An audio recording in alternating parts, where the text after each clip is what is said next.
In Italy, city streets are empty as the country's nationwide lockdown is extended to slow the spread of the COVID-19 virus. 25 years after the Beijing Declaration on Gender Equality, experts criticize its slow progress. And the inspirational story of a Ghanaian woman who's blazing a trail in technology.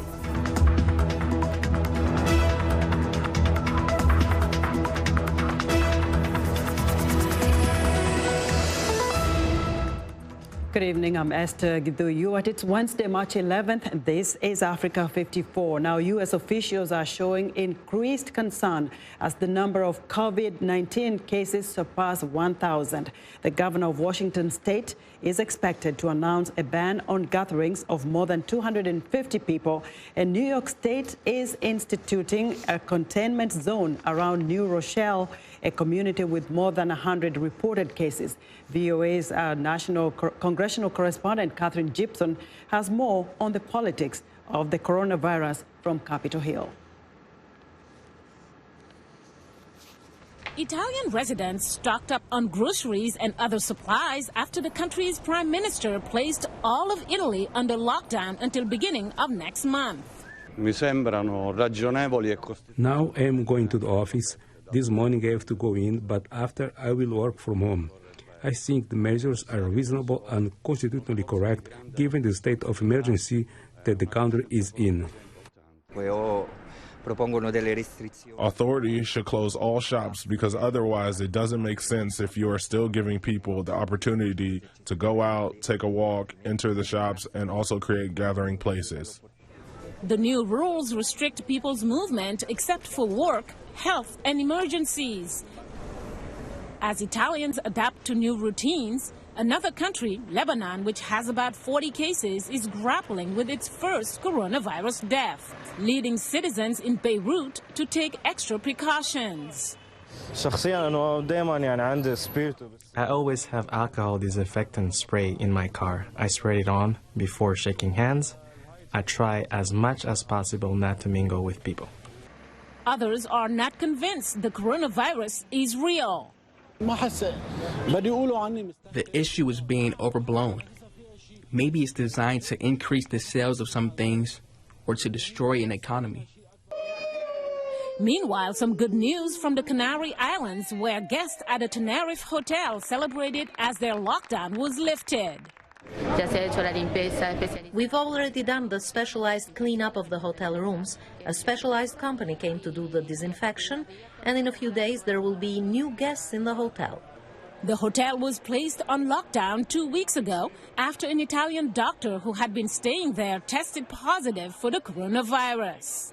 And in another glimmer of hope, global stock markets rebounded somewhat Tuesday from record-setting declines the day before. The rebound of today, you always expect a rebound after such a massive sell-off, but the uncertainties that are around the sell-off didn't disappear totally, so they still remain. A lot of investors took advantage of the attractive prices. Oil prices, affected by fears of recession, also recovered some of their losses from Monday's steep plunge. Mariama Diallo, VOA News. U.S. officials are showing increased concern as the number of cases, and as the world battles COVID-19, there is good news in the Democratic Republic of Congo. The country could soon be declared Ebola-free. Africa 54 health correspondent Lino Mudu has our report.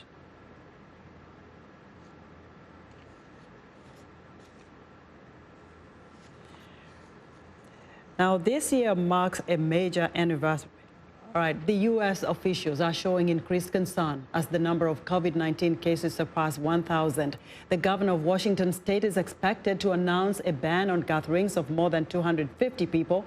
And New York State is instituting a containment zone around New Rochelle, a community with more than 100 reported cases. VOA's congressional correspondent Catherine Gibson has more on the politics of the coronavirus from Capitol Hill. An appeal to the American people. We're prepared and we're doing a great job with it, and it will go away. Just stay calm. But the impact on the U.S. economy may not go away And with the announcement, an area outside New York City became the first U.S. containment zone, growing concern about the administration response. We are very worried about the president's incompetence and lack of focus on fighting the spread of coronavirus. We believe that his lack of focus is hamstringing efforts to address this public crisis and inflicting pain on the stock market. One word could describe thus far the administration's response: incompetence. The White House coronavirus team said the administration was making progress in lagging testing. Every state lab in America can do coronavirus tests. By the end of this week, another 4 million tests will be distributed. But as the $1.6 trillion travel industry takes a serious hit and workers wonder if they will have to take sick leave without pay, the administration offered few details on a proposed tax cut to stimulate the economy. I think there'll be a big growth payoff.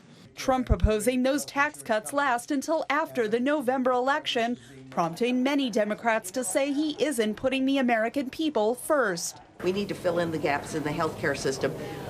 We shouldn't get away with thinking that just a holiday on a payroll tax will make a difference for workers in this country.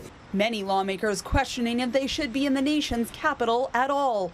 Some closing their offices out of caution and wondering if they're helping spread the virus from hard-hit areas such as Seattle. For us in Washington State, the epicenter, flying back and forth is probably not the smartest thing for us to be doing. But House Speaker Nancy Pelosi told lawmakers Congress would not leave the Capitol, as Democrats said there was still too much important work to do. We need widespread and free coronavirus testing.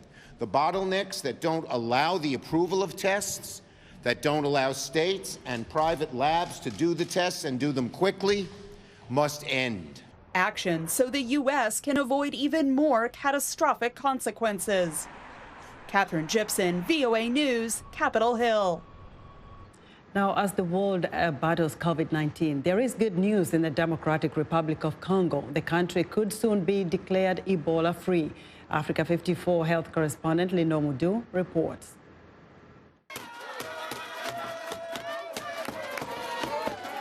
The countdown has begun in the Democratic Republic of Congo. This is the beginning of a 42-day observation period before the World Health Organization can declare the end of the Ebola outbreak.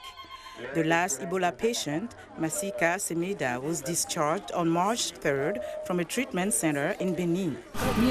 I came here very sick. I didn't know if I could be healed. I say thank you very much to the nurses and to God for blessing the nurses. Thank you, because I was really sick. The DRC, along with WHO and partners, have been combating the disease for the last 19 months. Dr. Ibrahima Sosefal is Assistant Director General for Emergency Response with the World Health Organization. The outbreak is not over. As you might be aware, WHO recommends waiting for 2 full incubation periods, that's 42 days, after the last person tested negative a second time before declaring the end of the outbreak. You must stay in active response mode to get us over the finish line. We have to be prepared for other cases emerging. It's a very real risk. You might remember that during the outbreak in West Africa, after the declaration of the end of the outbreak, we have had some flare-ups in Guinea, Liberia, and Sierra Leone. Since the beginning of the Ebola outbreak in August 2018, the Ebola virus has killed 2,264 people and infected nearly 1,200 more, making it the second worst Ebola outbreak in history. Only the 2013 to 2016 epidemic in West Africa was deadlier, killing more than 11,000 people. Observers say although an important milestone in the outbreak has been reached, there is still a high risk of re-emergence of the Ebola disease and a critical need to maintain response operations. Africa 54 health correspondent Lino Mudu with that report. Now, this year marked a major anniversary of the World Conference on Women in 1995, also known as the Beijing Conference. The meetings assembled hundreds of government officials and civil society actors from around the globe to work toward a more equal world. But as VOA's Ayen Dengbio reports, some experts are criticizing what they perceive as slow progress. 25 years ago, a historic women's conference took place in China. The Beijing event produced an ambitious agenda towards women's equality. It was an extraordinary moment where women around the world came together to say enough is enough. What do we need to do to shift political processes, to actually shift economic systems in order to build the world that women need? More than 2 decades later, experts and observers are still trying to build that world. Beatrice Duncan, a rule of law advisor at UN Women, says achieving gender equality has been an uphill battle. But really, I cannot think of a sector where we have achieved complete and total equality and sustained it. It's very difficult for me to give such an example. And I think it's sad, because the Commission on the Status of Women has been in existence since 1946. We keep negotiating, renegotiating, and one would have thought that as the years go by, we would see an improvement.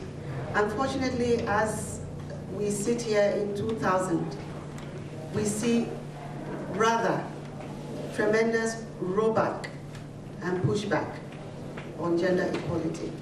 Gains are uneven across regions and countries, but the world has made some progress toward gender equality since 1995, according to a joint UN Plan International report. The global rates of child marriage has gone down, while literacy rates are steadily climbing. In recent years, female genital mutilation has slightly declined, while opposition against the controversial practice is growing. In the political arena, as of late 2019, 1 in 5 ministers is a woman, according to the Inter-Parliamentary Union. And while that number hovers at an all-time high, the executive director of UN Women says it is still not good enough. Women are squeezed into a quarter of the space. We have 75% of lawmakers and parliamentarians being men.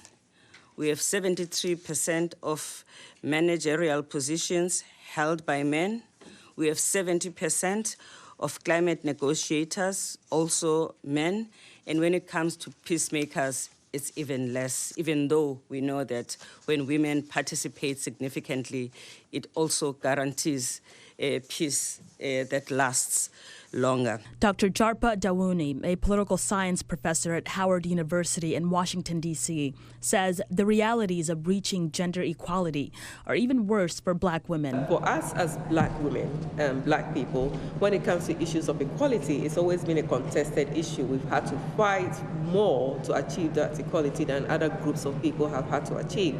So even though this is a good intention by the United Nations women to encourage and to bring together global solidarity towards achieving gender equality, as black women, we have to pause and ask ourselves, when we are engaged in this fight for equality, what are going to be the outcomes? Will it be on the same level as other groups of women who have had to fight for the same equality that we are engaged in? So for us, we have to be conscious about these battles.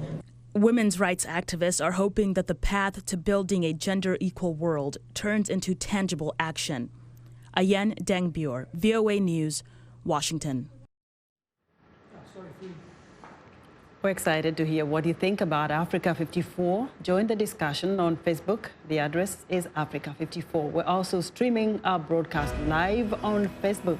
Please watch and share our show with your friends. Also check out our headlines 24/7 on voaafrica.com. Still to come, meet the Ghanaian software engineer who is beating the odds and inspiring women everywhere. We'll be back.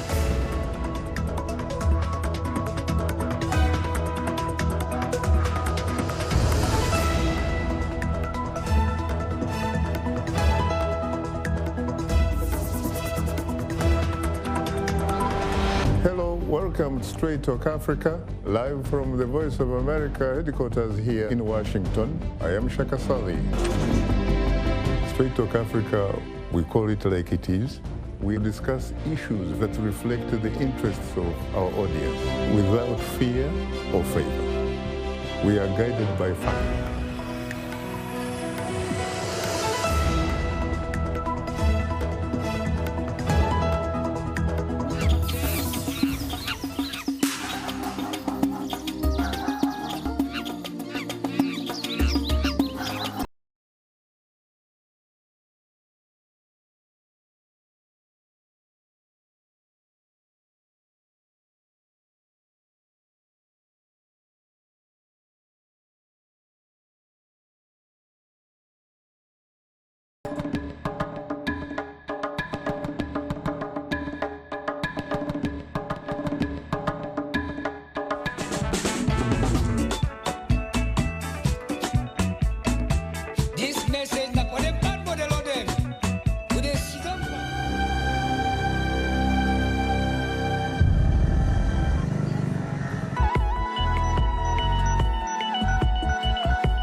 I'm Clara Frank, and here's what's trending.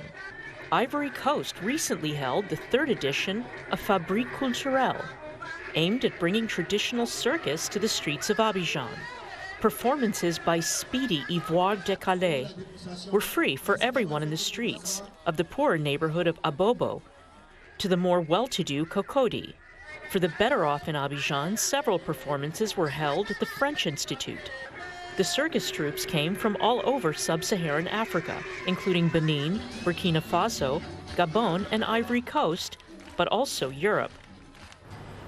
Next up, as night falls on the British capital, Georgina Rowlands and Anna Hart are applying makeup.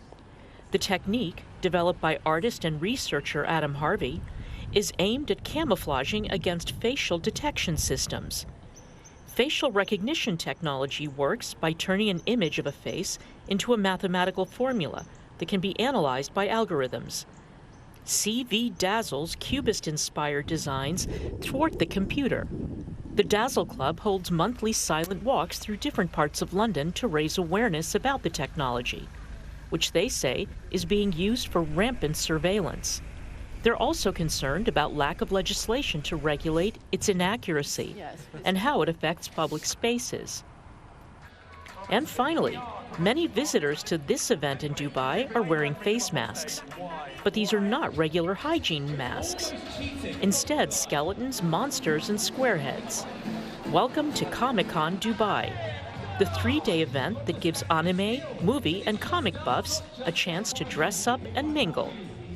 The wider United Arab Emirates has at least 28 confirmed cases of COVID-19, a small number compared to the nearly 4,000 cases region-wide. But the concern here is growing. Some 60,000 people are expected to attend, and that's what's trending today. Former U.S. Vice President Joe Biden is starting to put some distance between himself and Vermont Senator Bernie Sanders in the Democratic delegate count, cementing his status as front-runner in the race for the Democratic Party's presidential nomination. As VOA's Michael Sullivan reports, among his wins Tuesday night, Biden scored a decisive victory over Sanders in Michigan.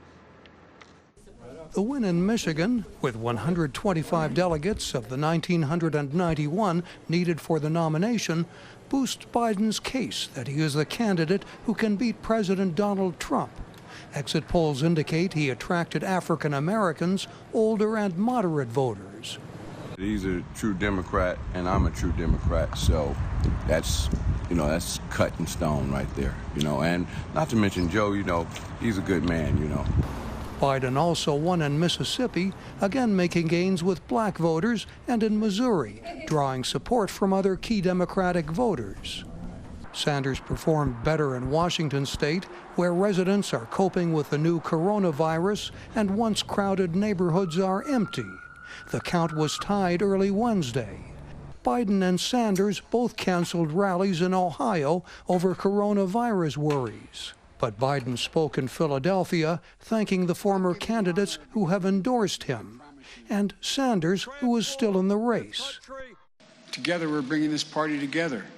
That's what we have to do. Tonight, we are a step closer to restoring decency, dignity, and honor to the White House. Exit polls suggest that Sanders failed to draw enough young supporters to polling places. Some of Biden's supporters say Sanders lacks the broad appeal he needs to win. His approach needs to be a little bit more diplomatic. And unfortunately, this is his choice of presentation, and I think it's not going to work.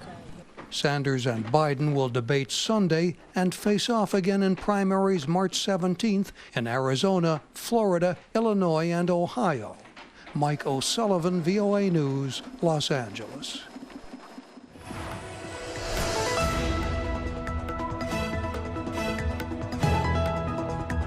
It's time for Technology Report, and joining us now is our tech reporter, Paul Ndiho, fresh from the continent with an inspiring story of a software engineer. Paul. Thank you, Esther. It's good to be back. The phrase disability does not mean inability. In our first African Women in Tech series, we profile Farida Badwi, a celebrated Ghanaian software engineer who is also co-founder and chief technology officer for Logicel, a company that develops technology solutions that promote financial inclusion for the unbanked. Badwi, diagnosed with cerebral palsy at age 1, shares her inspiring story to succeed against all odds. We are a software company which specializes in building banking solutions and solutions that promote financial inclusion, especially for the microfinance and microcredit industry. That's a huge market here in Ghana. I worked for a microfinance company about 10 years ago, and I realized that the software they were using wasn't very effective, so I decided to build one for them. And it made them rapidly expand their operation. Then within a short period, other microfinance companies wanted to use the solution as well. All over the world, it's almost rare to run into women who are at the top of that ladder in terms of technology. There are very few women engineers in the tech sector. Not only do you represent, but you run your own tech company. How has it been for you, and how easy is it for other women? It depends on who you work with and how you rise up in the industry.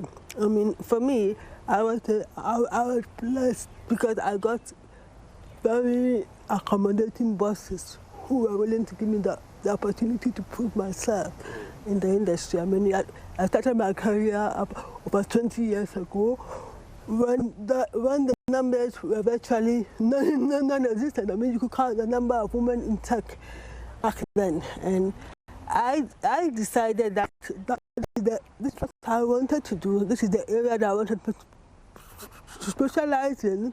So I realized that if I wanted to be a very good software developer, which was my dream at that time, I really needed to get work experience. So I remember back then I went to the office of the technical director of one of the leading software companies back then called Soft, and I told him that I have no work experience. All I have is a diploma in IT, but I wanted the opportunity to work with him. And he was very open-hearted and open-minded, and he allowed me to join the team. I was the only female programmer in the whole company. I was the second female in the whole company. So there were only 2 females in the whole company. I had to learn how to work with the guys and become one of them and all that stuff. Through my research, I found out that you're one of the best programmers here in Ghana. if that is what it means that I accept it.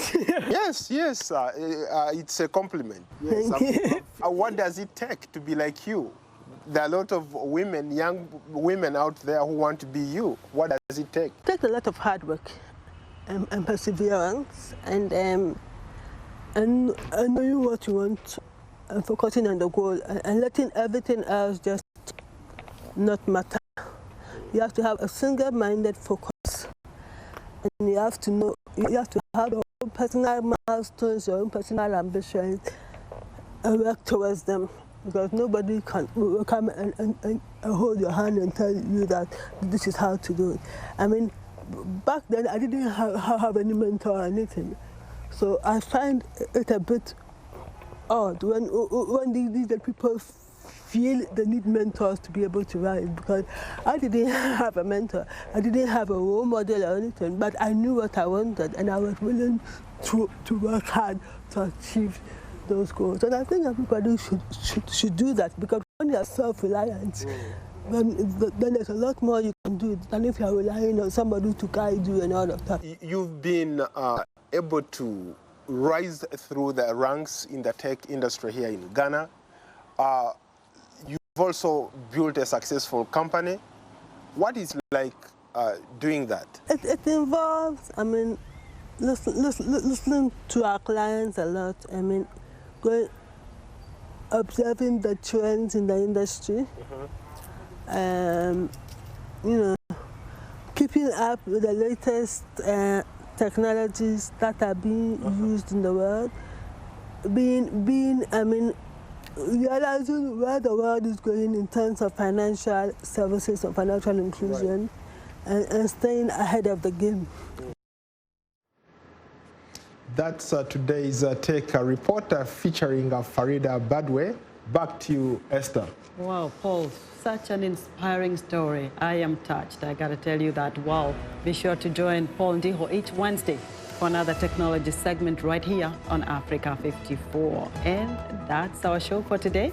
Be sure to watch Africa 54 on our website at voaafrica.com. From all of us here in Washington, have a good evening.